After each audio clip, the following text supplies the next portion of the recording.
ఇదే నా పల్లెటూరు, ఇదే నా తల్లిగారు, మా ఊరి పాడి పంట రాములోరి దీవెనంట.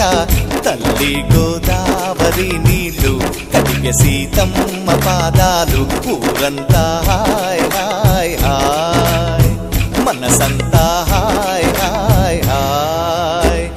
ఇదే నా పల్లెటూరు, ఇదే నా తల్లిగారు, మా ఊరి పాడి పంట రాములోరి దీవెనంట.